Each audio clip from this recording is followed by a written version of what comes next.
GMA Post, we always optimize the latest post-production tools available to us. We also always adjust workflows to address specific needs of various projects, such as the case with Sangre.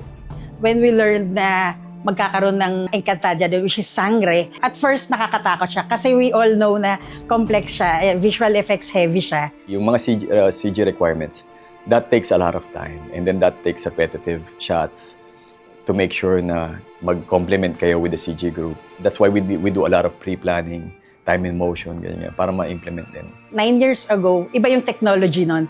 So, for Sangre, mag-offer ulit tayo ng bagong technology or innovation for Sangre. Mga LED screen na nandun na yung background. Nakita na nila kung ano yung itsura. FPV na drone. So talagang very similar din sa mga ginagawa sa ibang bansa.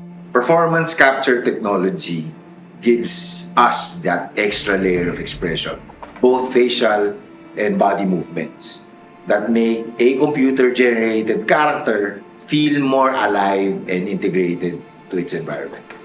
In terms of innovating the workflow in heavy in visual effects programs, yung time consumed when animating characters, yun yung nagiging advantage when we use motion capture. It saved us time sa compositing. It did not limit the directors in shooting the sequences. It allowed the actors to interact more naturally with the environment. It's not the usual shoot. Yung kakabitan ka ng bodysuit na ganyan. And then medyo yung acting mo has a lot to do with using your imagination. You know, we have a pillow. There's a small pillow on the floor to represent my perspective. Things like that. It's not the usual. It's different. Siyempre, fantasy to eh. So you're dealing with monsters and yung acting mo rin kailangan ibang klase rin. You have to find your inner monster. For me, narrative is always key.